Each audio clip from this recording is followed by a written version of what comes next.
예, 반갑습니다. 2024년 2월 1일 무스TV 서정구 대표 무방 무료 방송 시작하겠습니다. 저희 방에는요, 홈피에서 오픈 채팅방 신청을 하시게 되면 비번을 입력해라고 뜨거든요.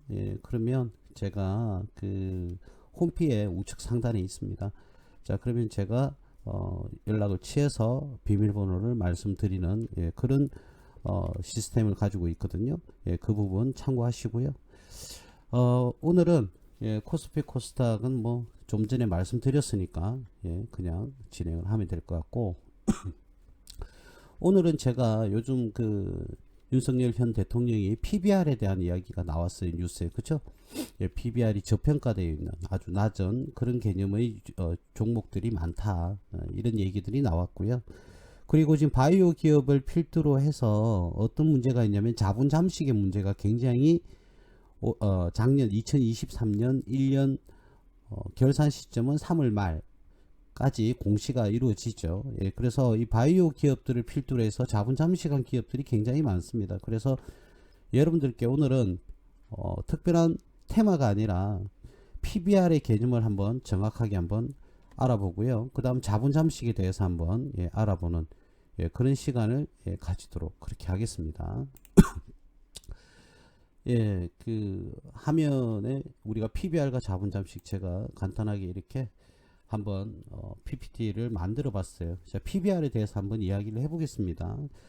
자, 예를 들어서 어떤 특정 기업이 자산이 1억 원이고요. 그 다음 부채가 2천만 원, 그리고 자본이 8천만 원입니다. 자산에서 이 부채를 빼면 자본이 되죠. 자, 이 자본을 우리는 뭐라고 일반적으로 이야기를 하죠? 순자산이라고 이렇게 표현을 합니다. 순자산. 그러니까 순수한 자산이다. 이렇게 얘기를 하거든요. 자, 그래서 순자산이라고 이 자본을 이야기를 하는데, 이 경우에서는 지금 자산이 1억에서 부채 2천만 원을 빼면 순수한 내 돈이 얼마냐 했을 때 8천만 원, 이렇게 계산이 됩니다. 자, 그러면 이 8천만 원이 순수한 내 재산이라는 거죠. 자, 거기다가 그러면 주식수를 나눠 버리는 거죠. 이렇게 주식수를 나누면 한 주당 순자산이 나옵니다. 그래서 8천만 원에서 만 원 나누면 8천 원이 되겠죠. 한 주당 순자산입니다. 이것을 우리가 일반적으로 BPS라고 이야기를 하죠. BPS라고 이렇게 얘기를 합니다. 자, 그러면 이 주당 순자산을 뭐라고 하느냐면 순수자산이라고도 하고요. 뭐 자녀 청구권이라고도 하고요. 자, 그런데 우리는 그런 복잡한 개념을 알 필요까지는 없을 것 같고요. 한 주당 이 기업의 자산이 얼마냐? 그럼 내가 이 기업의 지금 자산이 8천 원이잖아요. 근데 이 회사의 주식을 내가 10주를 들고 있다. 그러면 이 기업의 순수한 자산의 8만 원 정도가 내 것이다. 이렇게 생각을 하시면 됩니다. 자, 그러면 이 BPS인 주당 순자산을 왜 구하느냐면, 이걸 구해야만이 우리가 PBR이라는 것을 구할 수가 있거든요.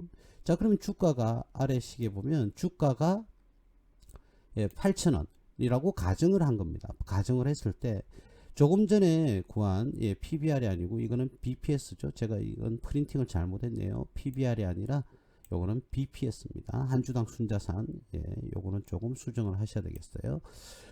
BPS 8,000원을 주가는 제가 임의로 정했고요. 조금 전에 구했던 주당 순자산을 그죠? 아, 맞네요. 요 개념은 요렇게는 틀린 게 아니네. 그죠? PBR은 요 8,000원 주가에서 바로 위에 있는 주가에서 조금 전에 구해진 주당 순자산 8,000원을 나누면 1이라는 수치가 나옵니다. 자, 이럴 때를 우리는 일반적으로 100%는 아닙니다. 일반적으로 숫자 1이 나왔을 때는 그 주가와 그 기업의 가치를 주가가 다 반영을 했다. 이렇게 표현을 하는 거죠. 그래서 1이 기준이 되는 겁니다. 한 주당 자산과 주가가 똑같을 때 우리는 숫자가 1이 나와요. 자, 근데 여기서 우리가 짚고 넘어가야 될 건 PBR이잖아요. 그죠?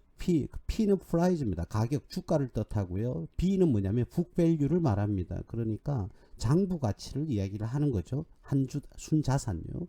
거기에 대한 레시오, 비율을 말하죠. 레시오. 그래서 PBR, 그죠? Price Book Value Ratio 이렇게 얘기를 합니다. 자, 그렇게 했을 때 주가에서 주당 순자산 8,000원을 똑같이 나누면 숫자 1이 되면 이 1이 되는 시점이 적정 주가다. 자, 그럼 옆으로 가서 2분기에서는 만약에 2분기에서는 자 바뀝니다. 그죠? 2분기에서는 자산이 1억에서 2억으로 늘었어요. 그리고 부채도 2천만 원에서 5천만 원 늘었습니다. 자 그러면 2억에서 5천만 원을 빼면 순수한 내 자산은 1억 5천이 됩니다. 그쵸? 예, 1억 5천이 돼요. 자 주식수는 앞에와 똑같이 만주라고 했을 때 1억 5천에서 만주를 나누면 한 주당 순자산은 15,000원이 되죠. 자 그럼 BPS가 1분기보다는 1분기 8천원에서 기업의 자산이 느는 관계로 뭐 결론적으로 자본이 느는 관계로 주당 순자산이 8천원에서 15,000원을 늘었습니다.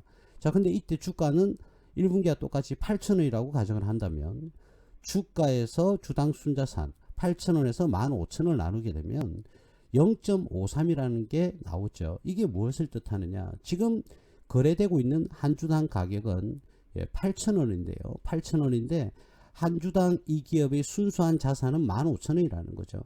자 그렇다면 주가가 15,000원까지는 더 올라와 줘야 된다는 거죠. 자 그래서 수치를 한번 구해 보니까 자 아까 PBR이라고 그랬어요. Price Book Value Ratio. 그러니까 프라이즈가 먼저 오잖아요. 그러면 주가가 앞에 오고요. 북밸류는 장부 가치니까 뒤에 오는 겁니다. 그래서 주가 나누기 주당 순자산 한 레시오 R 비율은 0.53이 나옵니다. 그럼 1 이하로 떨어졌죠. 이럴 때 우리는 일반적으로 이 PBR이 저평가되었다 이렇게 얘기를 하는 겁니다. 1 이하일 때. 자, 한 번 더 연습을 한번 해볼까요? 자, 2분기에서 이제 3분기로 한번 넘어가 볼게요. 3분기에도 자산이 늘었어요. 3억이 되었고요. 부채는 1억입니다. 1억으로 늘었어요. 그랬더니 자본이 2분기에는 1억 5천, 1분기에는 8천만 원이었던 게 3분기에는 2억이 돼버렸다. 2억이 됐어요. 2억. 자, 이렇게 2억이 되었어요. 자, 2억이 되게 되면 똑같이 주식수 만주를 나누면 한 주당 순자산은 2만 원이 되겠죠. 나누면. 그렇죠? 순자산이 늘었어요.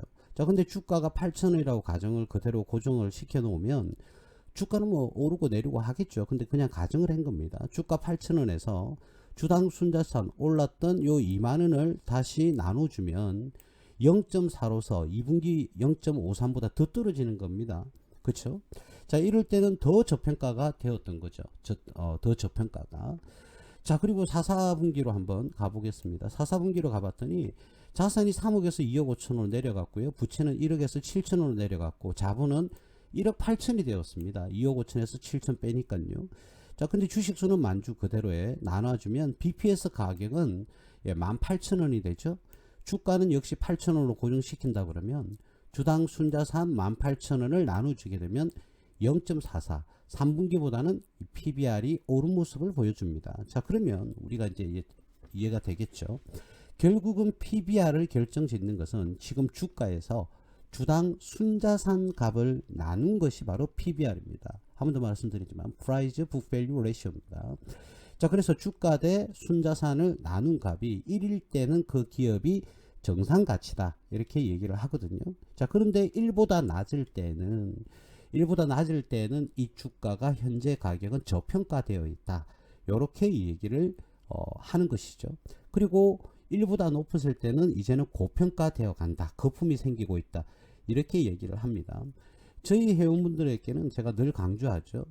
주가든 주식이든 부동산이든 채권이든 그 펀드든 그리고 뭐 선물이든 옵션이든 어떠한 투자 상품이라 할지라도 물론 뭐 코인도 포함됩니다.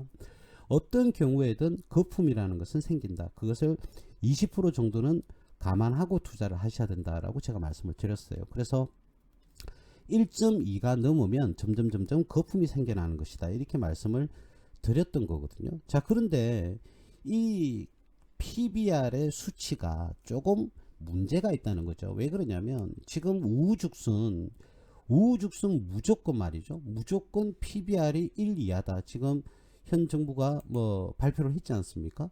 자, 우후죽순 전부 다 뭐 1 이하면은 저평가니까 1 이하인 종목을 뭐 들어가면 되지 않느냐 이런 식으로 말씀들을 많이 하고 계세요. 그거는 굉장히 잘못된 건데 뭐냐면은 물론 뭐 해당하는 기업이 있을 수도 있죠. 자, 예를 들어서 우리 삼성중공업을 한번 예를 들어 볼게요. 삼성중공업을 한번 예를 들어 보겠습니다. 자, 이 삼성중공업은 말 그대로 조선업입니다. 조선업이죠. 그래서 조선업이 어떻느냐, 조선업은 이 자산을 엄청 많이 보유할 수밖에 없어요. 왜 그러냐면 제가 저번 화요일 날에 방송을 할 때도 말씀을 드렸지만, 이러한 조선업은 인프라가 구성이 기본적으로 되어 있어야 됩니다. 그죠? 배를 만들려면 기본적인 크레인이라든지 뭐 도크라든지 또는 각종 시설 장치가 구비가 되어 있어야 배를 만들어낼 수 있겠죠. 그럼 기본적으로 자산을 많이 확보를 할 수밖에 없는 거예요. 그런데 우리가 여행업을 한번 한다고 가정을 해봅시다. 여행업은 인프라가 필요가 없죠. 물론 본사 사무실이나 사람은 필요합니다만, 시설 장치나 예를 들어서 크레인이라든지 큰 건물이라든지 이런 것들이 필요가 없거든요. 뭐 너무 극단적으로 비교를 해서 그런지 몰라도 여행업은 사무실 정도, 그죠? 물론 본사 빼고요. 일반적으로 사무실 정도 임차해서 쓰면 되지 않나? 이런 접근을 할 수가 있는 거죠. 근데 조선업은 그럴 수가 없어요. 인프라가 없으면 만들어낼 수가 없다는 거죠, 배를. 예, 그래서 일반적으로 자산이 크기 때문에 자산에서 부채를 빼면 뭐 자본이 나온다고 그랬지 않습니까? 예, 요 가격 36,000, 요 460원, 요 가격에서 예, 주식수를 나누게 되면요, 바로 여기 있는 BPS 값이 구해지는 겁니다. BPS 값이. 이해되시죠? 자, 근데 BPS가 지금 5,284원이에요. 5,284원이죠? 자, 그러면 이 상황에서 우리가 5,284원이라는 BPS가 나왔는데, 지금 주가는 얼마입니까? 7,310원이에요. 7,310원이죠? 그렇죠? 예, 예, 그렇습니다.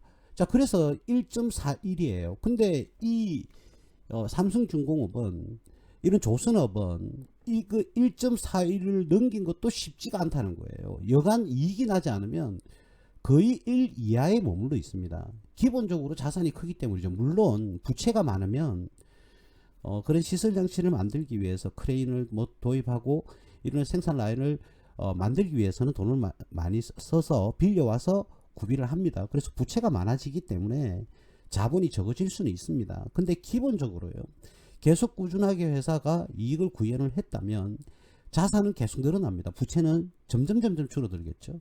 자, 그러면은 PBR은요 무조건 떨어질 수밖에 없어요. 거의다가 1 이하로 떨어질 수밖에 없는 구조를 가지고 있습니다. 그러니까 제가 말씀드리고자 하는 것은 삼성중공업이 어떻니 여행업이 어떻니 그런 뜻이 아니라 업종에 따라서 그 기업이 생산 라인, 자산이 많이 보유가 되어 있어야 된다.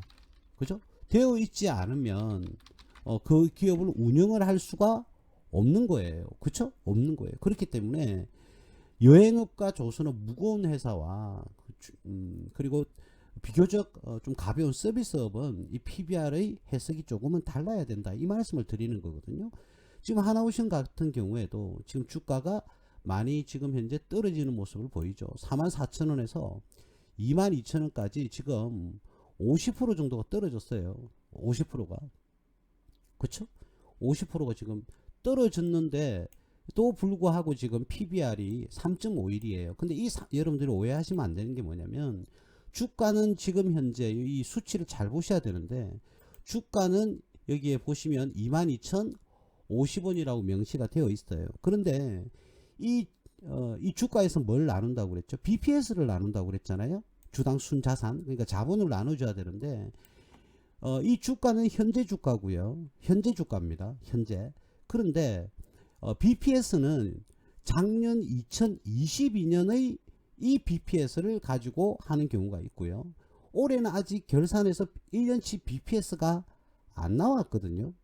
안 나왔어요. 그렇기 때문에 무조건적으로 제가 한번 구해 보겠습니다. 그러면 22,050원에서 나누기 6,257. 자, 그러면 대략 3.52가 나오거든요. 여기 있는 오늘의 주가와 작년의 BPS인 6,257원을 나누게 되면 3.524 이렇게 나오거든요. 여기 나오잖아요. 그죠? 그러니까 우리는 알 수 있는 게 뭐죠? 여기 3.51 나오잖아요. 그죠? 이 값은 현재 주가 22,050원에서 작년의 BPS인 6,000 얼마요? 257원을 나눈 값이에요. 그러니까 현재의 이 PBR이 아니라는 거죠. 그래서 여러분들도 HTS를 볼 때는요, 여러분들 이런 자기만의 함정이 빠질 수가 있다. 그러니까 조심하셔야 되고요. 실질적으로 더 가까운 현실에 가까운 PBR을 구하려고 그러면 지금 현재 주가는 22,050원 그대로고요. 그리고 3, 4분기까지의 BPS인 11,086원을 나눠야 되죠. 더 현실성이 가깝겠죠. 지금 현재 그죠? 그래서 그래 되면 PBR이 1.98 정도 나오거든요. 자, 근데 4, 4분기에도 지금 당기순이익이 예상되고 있습니다. 여기에 그죠? 당기순이익이 예상되고 있다. 2,700원. 그러면 이 BPS 값은 더 커지니까, 더 커지면 어떻게 됩니까? PBR은 더 떨어지죠. 그래서 제가 말씀드리고자 하는 것은 이런 그 좀 무게감이 있는 조선업과 서비스업을 똑같이 PBR을 비교하는 것은, 단순 비교하는 것은 무리가 있다는 부분을 제가 말씀을 드리는 겁니다. 아시겠죠? 그래서 무조건적으로 맹신을 해서는 안 된다. 이 말씀을 조금 드리고 싶습니다. 그러나 계산하는 구조의 식은 이와 같습니다. 그래서 제가 한번 PPT로 만들어서 여러분들이 이해가 쉽게 될 수 있도록 한번 구현을 해봤는데요. 이 PBR이 지금 저평가되어 있는 PBR이 1 이하에 저평가되어 있는 기업이 너무 많다. 자, 언론의 보도가 되었었죠. 그래서 지금 뭐 많은 뭐라고 할까, 전문가들이요, PBR이 낮은 기업을 지금 많이 찾고 있긴 해요. 근데 그게 맞는 경우도 굉장히 많습니다. 지금 많아요. 그래서 많지만 잘못된 등식을 성립을 해서 무조건 적용을 시키기에는 조금 무리가 있다. 그렇습니다. 제가 뉴스를 한번 띄워봐 드릴까요?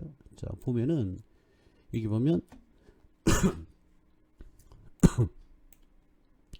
이게 왜 이래 되죠? 잠시만요. 여기 보면 이달 중 저 PBR 주 가치 재고, 오늘 신문에 나와 있는 건데요. 이런 식으로 나오죠. 그죠? 이렇게 나옵니다. 그래서 이게 발표가 되면서 내용들이 부총리 겸 기획재정부 장관 이렇게 나오죠. 이 사람이 이제 발표를 했습니다. 그래서 기업 스스로 기업 가치 제고를 위해 노력하도록 기업 밸류업 프로그램의 구체적인 방안을 이달 중 발표하겠다. 뭐 이런 식으로 이야기를 했습니다. 그래서 이 내용으로 저평가되어 있는 그 PBR이 저평가되어 있는 기업을 찾아서 많이 지금 투자를 하려고 하는데, 문제는 분명히 말씀드립니다. 아까 주어진 BPS의 값은 BPS의 값이라고 그랬잖아요. 제가 말씀드릴 때 이 BPS의 값은 현재의 BPS가 아니라, 우리가 위에 올려면 여기 구해진 PBR은 현재의 현재의 재무제표에 반영되어 있는 저평가가 아니라는 거예요.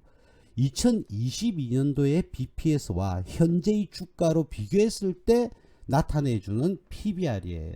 아시겠죠? 그래서 여러분들이 더 디테일하게 구하시려면 이렇게 3, 4분기 또는 4, 4분기의 이익을 더 집어넣어서 어떻게 해요?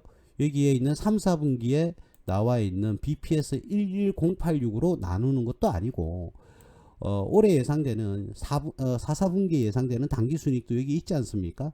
자, 이것도 포함을 시켜서 BPS를 구해야 되는 겁니다. 여기서 BPS는요, 뭐 이걸 어떻게 해요? EPS 값을 또 어떻게 해야 됩니까? 뭐 이게 이익이 된다면 순자산에 반영이 된다고 했을 때 집어넣어서 나누기 주식수를 해야 돼요. 조금 복잡하죠. 뭐 어렵지는 않습니다, 사실은. 자, 그래서 정확한 PBR 수치는 아니라는 거, 그죠? 한 번 더 말씀드리면, 지금 구해진, 물론 뭐 이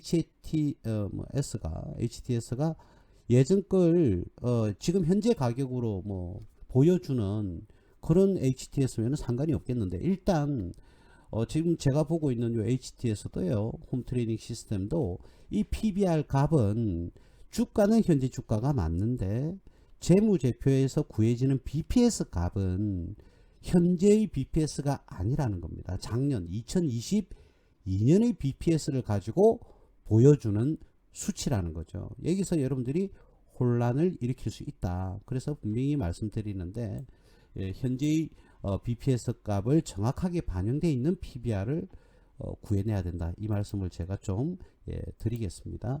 자, 그래서 돌아와서 지금 이렇게 보여지는 PBR을 구하는 식은 이와 같습니다. 그런데 한 번 더 말씀을 드리면 지금 구해지는 요 주당 순자산 있잖아요. 그죠? 이 주당 순자산은 2022년도에 반영되어 있는 거다. 2022년도에 구해져 있는 BPS 값을 가지고 수치를 표현한 PBR이다. 그러니까 여러분들이 오히려 그 잘못된 투자 알고 봤더니 PBR이 엄청 높더라. 1.78 되는데 내가 작년 2022년 BPS로 구한 어떤 값이에요?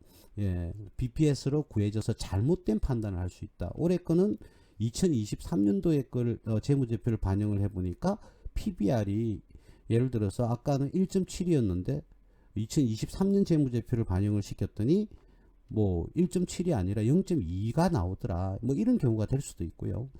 2022년 기준으로 해서 실적이 막 좋아졌어요. 그래서 2022년 기준으로 PBR은 0.7이었는데 지금 PBR은 예를 들어서 뭐 3이 될 수도 있고 4가 될 수도 있는 거예요. 그래서 저평가되었다고 덤볐는데 알고 봤더니 그건 2022년도 기준이더라. 자, 이런 결과가 나오게 되면 여러분들은 더더욱더 혼란을 가중시켜야 된다. 즉 저평가주의인 줄 알았는데 고평가의 종목이었던 거죠. 그렇게 오류를 범할 수가 있어서 제가 오늘 뭐 테마주 2024년에 이후에 2024년 올해부터 앞으로 계속적으로 성장할 수밖에 없는 그런 테마를 지금 얘기를 하고 있는데 오늘은 잠시 끊어내고 이 개념을 정확하게 여러분들에게 한번 설명을 드리고자 잠시 패턴을 좀 바꿨습니다. 미래에 계속적으로 성장할 산업은 한 2개 정도 더 있는데 아직 우리는 AI를 안 했거든요. 그리고 반도체 기업을 안 했어요. 그 기업군 2개를 또 무방을 할 건데요. 어쨌든 잠시 끊었습니다. 이 PBR 이야기가 많이 나와 가지고요. 자, 그래서 개념을 정확하게 조금 파악을 하시는 게 여러분 투자하는 데 많은 도움이 되지 않을까. 그리고 HT에서 나와 있는 PBR을 무조건적으로 맹신해서 여러분들이 접근하면 오류를 범할 가능성이 있다. 그래서 제가 급하게 오늘은 조금 패턴을 바꿨습니다. 자, 그 다음 이 자본 잠식은 우리가 기업도 한번 볼 건데요. 복잡하게 제가 뭐 이렇게 썼지만 사실은 뭐 하나도 복잡하지 않거든요. 자, 우리는 이걸 전혀 외울 필요가 없습니다. 한번 이해를 한번 해볼게요. 우리가 복잡하다고 해서 어려운 건 아니에요. 근데 내용들이 조금 많다 보니까 아유 머리 아파 뭐 그러실 필요가 없습니다. 자, 요것만 잘 기억을 하시면 됩니다. 우리가 회계 전문가들이 아니기 때문에 이걸 안 지웠네요.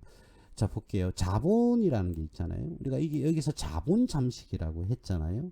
근데 이 자본은 이렇게 5가지 항목으로 구성이 됩니다. 자본금, 자본잉여금, 이익잉여금, 자본조정, 기타 포괄손익 누계액이 있는데 우리가 이렇게 뭐 들어본 이야기는 자본금 정도는 들어봤는데 그 외에는 사실은 좀 우리가 비전공자들은 이런 내용을 알기는 힘듭니다. 그리고 조금 무슨 말인지도 모르겠고요. 자, 그래서 간단하게 보실 수 있는 방법을 나중에 설명을 드릴 거니까 걱정하지 마시고요. 자, 이 눈에 보이는 거니까 우리가 한번 볼게요. 자본금이 2억 원이에요. 그리고 자본잉여금도 1,000만 원이고 이익잉여금 5천만 원 이런 종류가 있다. 요거를 외우실 필요 없습니다. 여러분들. 자, 보고 그냥 눈으로만 이해를 하시면 되거든요.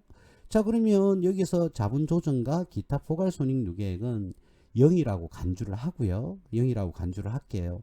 그럼 이 5개 다 합친 가격이 자본이라고 한다고 했지 않습니까? 그럼 이 2억에서 1,000만 원과 5천만 원을 다 합치면 2억 6천이라는 수치가 이렇게 나와요. 그렇죠? 2억 6천. 자, 그런데 이 2억 6천에서 뭐를 나누느냐면 자본금을 원래 나누라는 그런 뭐 회계학에서도 그런 건 없습니다. 근데 제가 여러분들이 쉽게 PBR과 똑같이 쉽게 좀 설명을 드리려고요.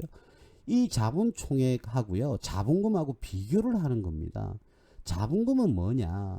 우리가 이거예요. 말 그대로 기업을 창업할 때 내가 기업을 이제 막 시작을 할 거예요. 그럼 돈이 있어야 되잖아요. 그죠? 그러면 최초에 돈이 여러분들 얼마를 가지고 시작할 것이냐, 2억이다 이 말이죠. 요 2억이 바로 여러분들 그와 똑같은 개념의 자금이에요. 아시겠죠? 자본금은 여러분들이 기업을 막 시작한다고 했을 때 창업 자금이다. 그냥 이해하기 쉽게 하시려면 그렇게 생각하시면 돼요. 자, 그런데 자본 총액은 어떻게 되었냐면 2억 6천이 되었어요. 아까 다 합치니까. 그죠? 그런데 우리가 회사를 시작할 때 자본금은 2억으로 시작을 했던 거예요. 그러면 자본금과 이 자본을 비교를 하는 거예요. 그러면 2억보다 얼마만큼 늘었습니까? 6천만 원만큼 늘었잖아요. 그죠? 2억보다. 그죠? 그럼 6천만 원이 늘었어요. 자, 이런 경우에는 이 기업의 이익이 발생했다. 이렇게 생각을 하시면 돼요. 간단하게. 그게 이익잉여금이라는 항목인데, 물론 자본잉여금도 더 늘어나는 그런 항목인데, 그냥 우리는 그렇게 복잡하게 갈 필요가 없이 어쨌든 이익이 났다. 이렇게 생각을 하시면 됩니다. 저 그래서 6천만 원이 내가 2억을 가지고 사업을 시작을 했는데 2억 6천이 되었다는 거죠. 이렇게 생각을 하시면 됩니다. 자본금은 창업자금, 그리고 자본총액은 뭐라고요? 제가 회사를 운영하면서 이렇게 자본이 늘었다. 이렇게 생각을 하시면 되는 거죠. 자, 그러면 우리가 머릿속에 기억하기 쉽게 이 자본총액에서 자본금을 나누어 버리는 거죠. 그럼 2억 6천에서 2억을 나눴다? 그러면 1.3이라는 수치가 나오거든요. 그러면 우리가 해석을 하자면 30% 회사가 좋아졌다 이 뜻인데, 그렇게 가지 말고, 그것도 어려우니까 가지 마시고 자본총액에서 자본금을 그냥 나누시는 거예요. 나눠서 1 이상이면 자본 잠식이 아닌 거죠. 회사 운영 잘하고 있는 겁니다. 그리고 뭐 잘하고 있다기보다는 위험성은 없다는 거죠. 그런데 1보다 떨어지면 자본 잠식이다. 이렇게 생각을 하시면 됩니다. 제가 여러분들 조금 알기 쉽게 제가 한번 그냥 공식화 시켜서 한번 만들어 봤거든요. 이런 개념은 회계의 개념에서 없습니다. 그냥 이 금액 두 개를 비교해서 자본금이 어떻게 해요? 더 작으면 좋은 거고, 오히려 자본이 더 작으면 그 기업은 잠식을 당하고 있다. 이렇게 생각하시면 됩니다. 이렇게 하셔도 되고요. 자, 그래서 수치를 한번 우리가 PBR처럼 조금 전에 PBR을 해서 제가 똑같이 한번 이 공식적으로 한번 만들어 봤거든요. 그래서 자본에서 자본금을 나눠라. 그래서 1이면 똑같은 거고요. 회사의 실적이 없는 거고 1이라는 숫자보다 크면 자본 잠식이 아니다. PBR은 낮을수록 저평가라고 했잖아요. 아까 1 이하. 근데 이거는 반드시 1 이상이 돼야 됩니다. 1 이하로 떨어졌다. 그러면은 나는 자본 잠식이 시작되고 있다. 이렇게 생각하시면 됩니다. 옆으로 한번 넘어가 볼까요? 자, 요 2023년이 만약에 이렇다. 자본금은 똑같아요. 뭐 유상증자를 하든 뭐 해야 이 자본금이 늘어나는데 똑같다고 가정을 하고요. 자본잉여금은 똑같아요. 근데 이익잉여금이 5천만 원. 이 이익잉여금은 이익이 났다는 개념이거든요. 근데 이 이익잉여금이 마이너스 5천만 원이에요. 이 말은 무슨 말이냐면 손실이 발생했다는 거거든요. 그래서 여기에 보시면 당기순 손실이 발생하면 이익잉여금이 아니라 손실, 즉 결손금이 발생하게 됩니다. 그러면 결과적으로 뭐가 될까요? 자본총액이 감소하게 된다. 그래서 점점 자본금보다 작아지면 자본 잠식이 시작된다. 이 말이 무슨 말이냐? 똑같이 식을 한번 넣어볼게요. 자본총액이 바뀌었어요. 자, 2022년에는 자본총액이 2억 6천이었거든요. 그죠? 자, 2억 6천이었는데 올해는 2023년도에는 이익이 나지 않고 손실이 났어요. 그래서 자본총액이 2억에서 1천만 원 더하고 마이너스 5천만 원을 빼면 자본총액이 1억 6천이 되는 겁니다. 손실이 나서. 자, 그러면 1억 6천에서 2억을 나누면 0.8이 나오거든요. 그러면 1 이하가 된 거잖아요. 그러면 이거는 뭐라고요? 자본 잠식이 된 거죠. 1 이하니까. 여기 자본 잠식입니다. 자, 그렇다면 이 해석을 하면 어떻게 되느냐? 내가 회사를 운영할 때 2억을 가지고 시작했는데 우리 회사의 자본이 지금은 1억 6천, 오히려 4천만 원을 까먹은 탱이 되죠. 까먹었잖아요. 4천만 원만큼. 그래서 자본 잠식이다. 이렇게 생각을 하시면 되는 거죠. 자, 쉽게 가려면 자본금은 무조건 자본보다 작아야 됩니다. 이 말은 무슨 말이냐? 자본금은 창업 자금이라고 생각하시면 제가 된다고 그랬잖아요. 창업. 그죠? 창업할 때 작업입니다. 창업할 때 2억 원으로 시작했는데 지금은 자본 총액이 1억 6천이다. 뭐야 4천만 원이 어떻게 된 겁니까? 예, 떨어진 거죠. 그러니까 잠식이 됐다. 이렇게 보시면 되고, 자본금보다 자본 총액이 어떻게 해요? 더 커지면 이익이 나니까 커지는 거죠. 자, 그러면 그것은 자본 잠식이 아니라 끊임없이 기업이 안정성을 구가하고 있다. 이렇게 생각을 하시면 되는 겁니다. 그래서 쉽게 여러분들이 편하게 하시면 돼요. 자본금과 자본을 비교했을 때 자본금이 더 작아야 된다. 작으면 자본 잠식이 아니고 자본금이 더 크면 자본 잠식이다. 이렇게 보셔도 되고요. 자본 총액에서 자본금을 나눈 값이 1이 되면 정상 가격인데 뭐 아무런 실적이 없는 건데 1보다 높으면 그 기업은 이익이 잘 나고 있다. 이 자본 잠식이 아니라는 거고, 1 이하가 되면 순자본율이라고 제가 표시를 해놨죠. 1 이하가 되면 자본 잠식이 된다. 예, 이렇게 여러분들께서 접근을 하셔도 되겠다. 예, 그렇게 이해를 하시면 되겠고요. 제가 특히 제가 여러분들께 바이오 기업, 우리 그 코로나 때도 마찬가지지 않습니까?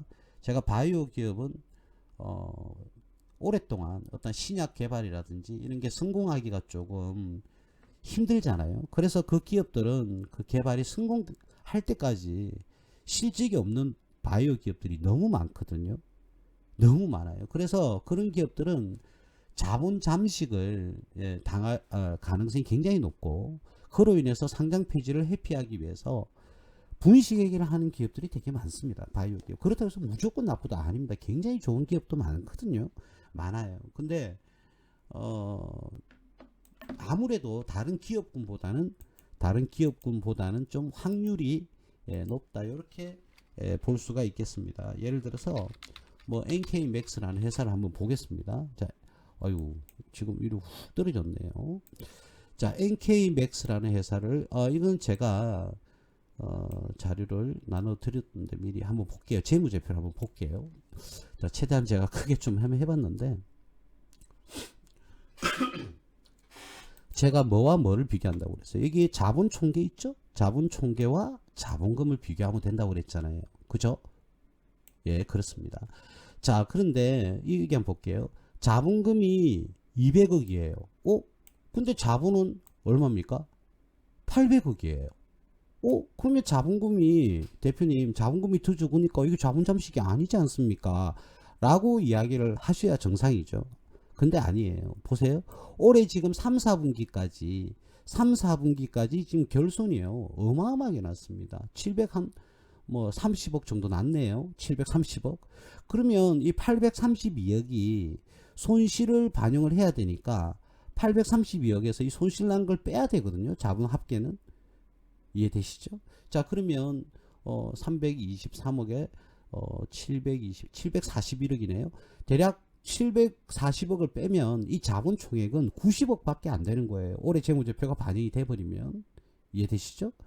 물론 뭐 유상증자를 한다든지 등등을 통해서 이걸 만회할 수는 있습니다만은 지금 현재의 결과만 가지고요. 결손만 플러스가 되면 이 832억에서 마이너스 700억을 하게 되면 요거는요. 대략 금액입니다. 대략 한 8, 90억이 됩니다. 이 금액이 자본이. 그러면 자본금보다 자본이 줄었죠? 예, 그래서 이 기업은 올해 4, 4분기 실적이 어떻게 나올지는 모르겠습니다만 자본 잠식이 되었다. 자, 그런데 만약에 자본 총액이 0이거나 0 이하로 떨어지면요. 이거는 완전 잠식이라고 이야기를 하는 겁니다. 다시 한번 말씀드릴게요. 자본금보다 자본이 더 작아지면 자본 잠식이 시작되었다. 근데 자본 총계가 0이거나 0 이하인 경우에는 완전 잠식이다. 이렇게 얘기를 할 수가 있겠습니다. 예, 요 참고하시고요. 자, 그 다음 다른 회사도 한번 보겠습니다. 제가 특히 뭐 바이오 기업에 좀 많다 보니까 혹시 뭐 여러분들이 들고 있는 종목이 여러분들 포트에 있다 그러면은 좀 심각하게 고려를 해 보셔야 된다라는 부분 제가 한 번 더 말씀을 드릴게요. 여러분들께 도움을 드려야 되니까. 그죠? 자, 한번 보겠습니다. 자본 총계가 899억입니다. 2022년 기준으로. 근데 자본금은요. 자본금은 914억이에요. 자본금이 더 크죠? 914억이었는데 899억으로 바뀌었다 이 말이에요. 더 작아졌잖아요. 그럼 자본 잠식인 거죠, 요게. 자, 그리고 이 자본 금액은 더 적어질 거예요. 왜 그러냐면 여기에서 현재 지금 예상되는 2023년의 당기순 손실도 53억이 마이너스가 있잖아요. 그러면 이 자본 금액은 899억에서 53억을 또 빼야 돼요. 더 작아지죠. 그러면 자본금보다 자본이 훨씬 더 작아지는 겁니다. 지금 현재보다. 그러면 자본 잠식이 더 이제 심화가 되는 겁니다. 그죠? 예, 이런 식으로. 그래서 이런 여러분들이 포트에 당장 여러분들 종목을 한번 검토를 해보세요. 이 자본금과 자본 총계를 비교를 하면 됩니다. 뭐가 더 커야 된다고요? 자본이 더 커야 되죠. 자본금이 더 작아야 된다니까요. 작아야 된다니까. 옛날에 창업을 할 때 시작했던 돈이라고 생각하세요. 자본금은. 그럼 그거보다 커져야 되잖아요. 이익이 나서. 그죠? 그래서 자본금이 더 작아야 된다고요. 자본 총계가 훨씬 커야만 그 회사는 잠식이 아니라는 겁니다.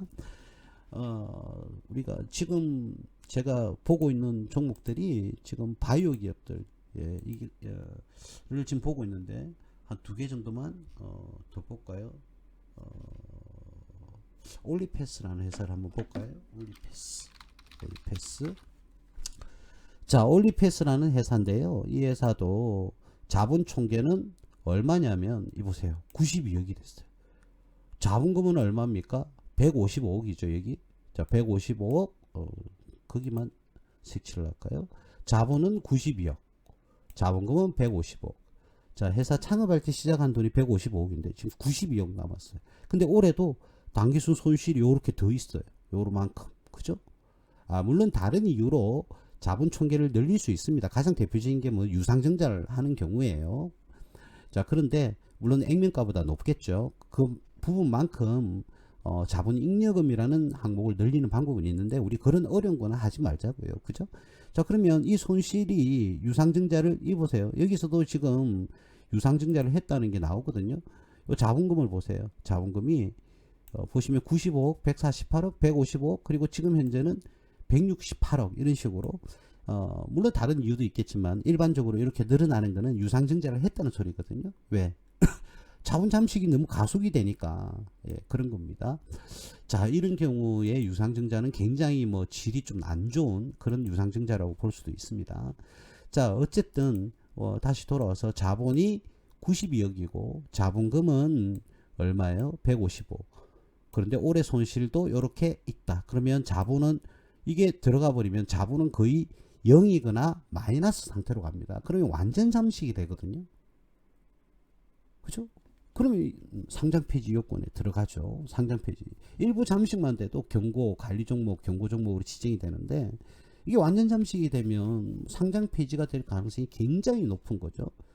예, 올리패스. 자, 그러나 기업을 우리가 특례 상장하는 경우가 있어요. 이게 무슨 말이냐면 이 기업이 지금은 손실이 나고 있어요. 근데 이 기업이 지금 기술 개발하고 있는 만약에 개발하고 있는 이건 보시다시피 제약회사지 않습니까? 이 회사가 어마어마한 제품을 지금 연구 개발을 하고 있다. 그래서 이게 만약에 성공을 한다면 사회에 기여하는 기여도가 굉장히 높아질 가능성이 있다. 이렇게 판단이 되면요, 상장 유지가 됩니다. 예, 유지가 돼요. 근데 일반적으로 지금 그거 하나는 있지만 우리가 자본은 잠식이 완전히 다 돼버렸기 때문에 이 회사 유지 자체가 굉장히 힘들어지니까 연구원들 급여도 줘야 되고 그렇잖아요.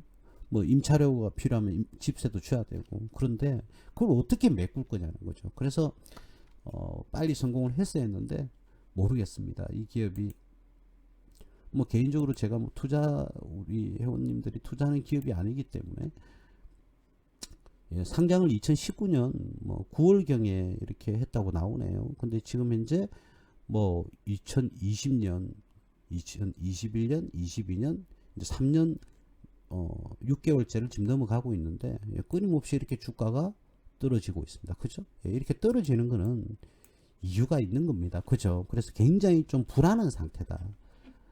한 종목 정도만 우리가 재무제표를 한번 더 볼까요? 뭐를 한번 볼까요?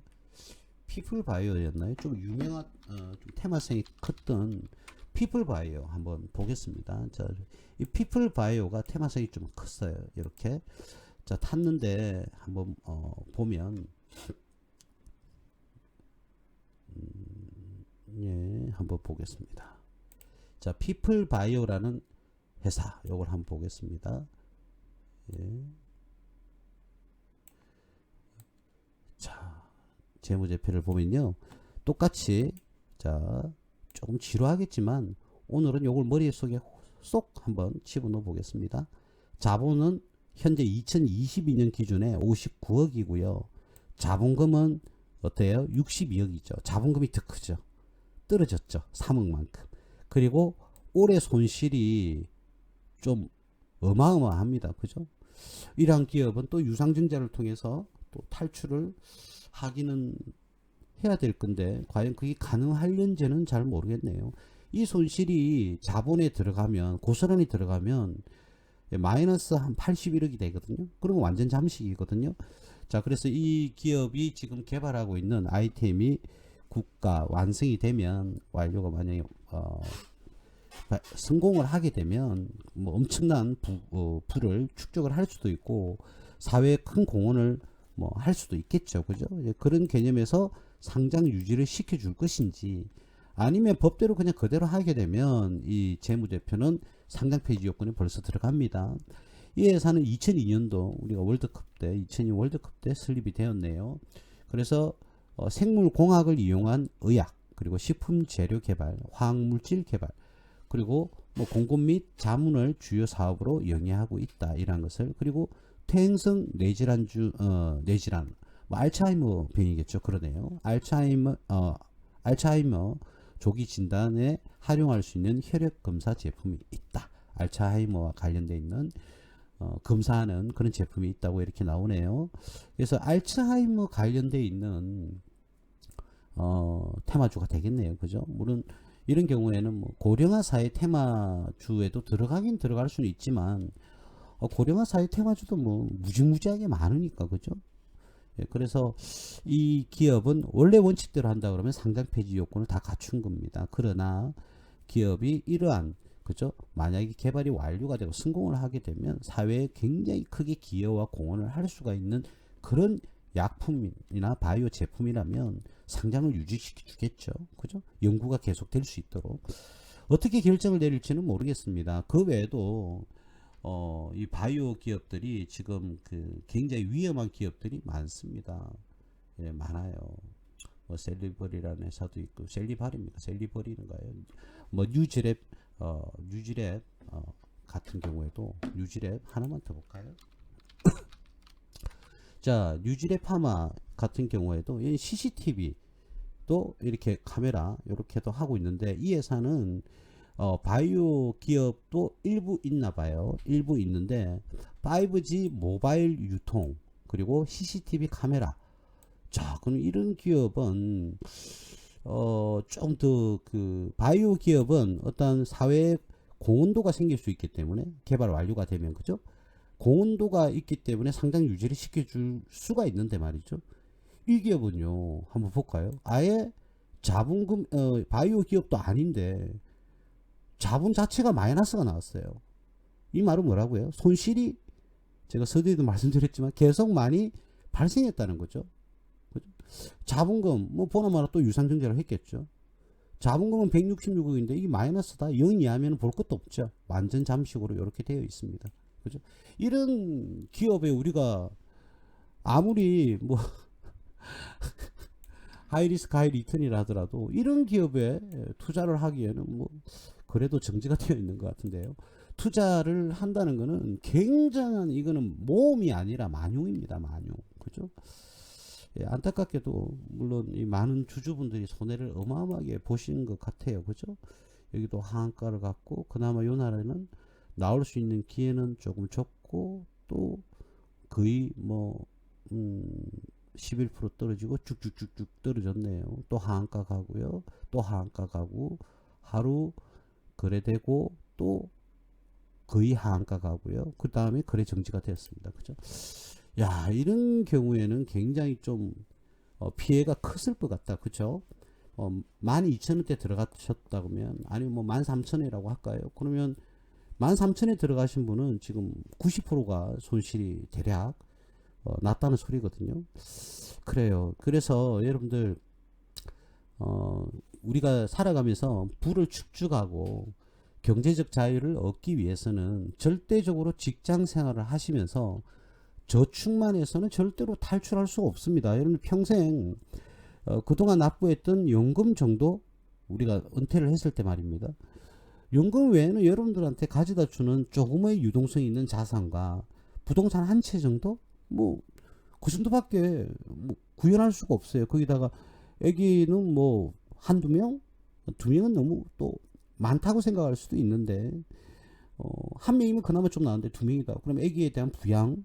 자 그러면 집 한 채 정도와 뭐 조금의 유동성 자산 뭐 밖에 없어요. 그럼 여러분들 지금 100세 시대인데 60대 때 은퇴를 하면 40년이 남는데요. 뭐 빨리 하는 사람은 45년, 좀 늦게 하는 사람은 한 35년 생활을 해야 돼요.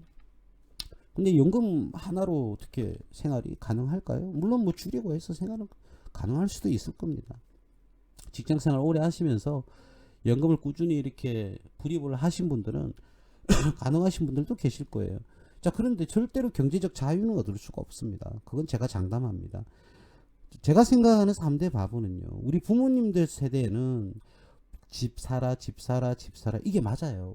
그래서 그 부모님들이 말씀하시는 걸 뭐 틀렸다, 뭐 모른다 이런 표현을 쓰시면 안 됩니다. 그때는 우리 부모님 세대들은 아무래도 이 부동산에 대한 안타까움 그리고 거기에 대한 뭐라고 해야 될까요? 간절함들이 굉장히 많았어요. 근데 현 시대를 살아가는 여러분들은 직장 생활하면서 저축만 하면 어떻게 될 것이다 라는 생각은 꿈도 꾸시면 안 됩니다.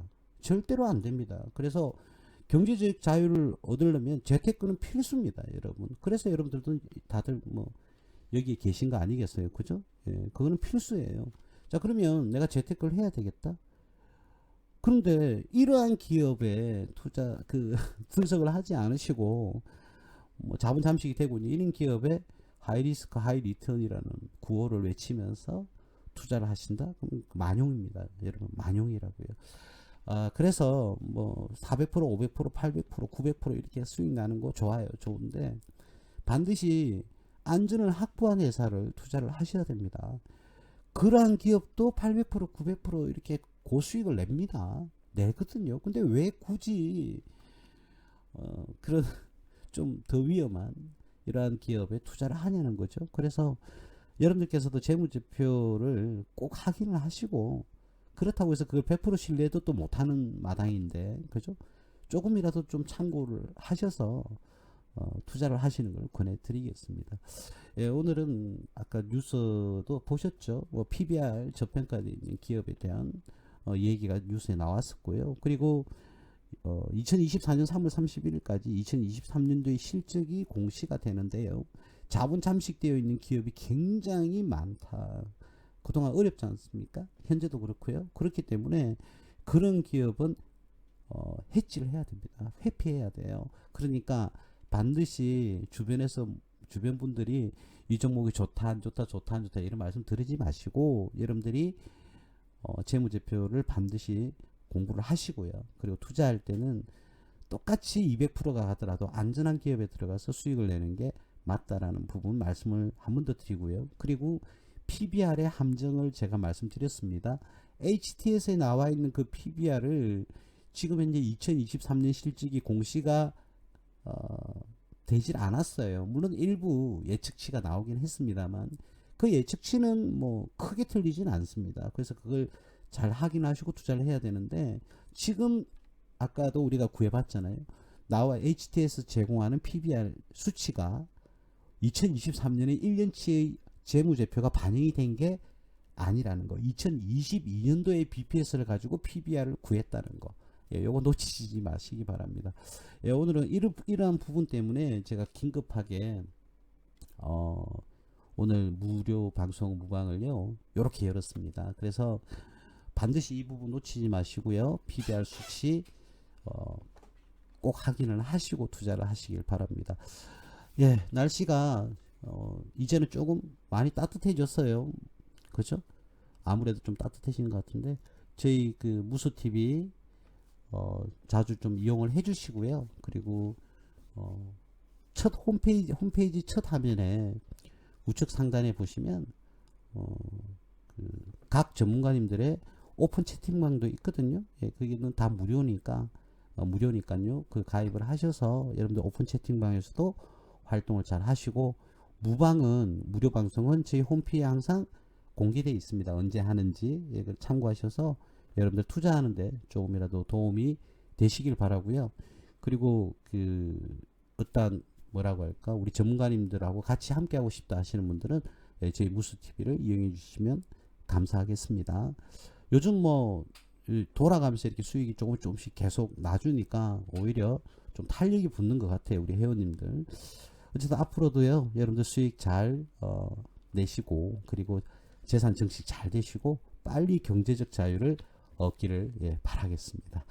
오늘 방송은 여기까지 할게요. 감사합니다. 무스TV 서정구 대표였습니다.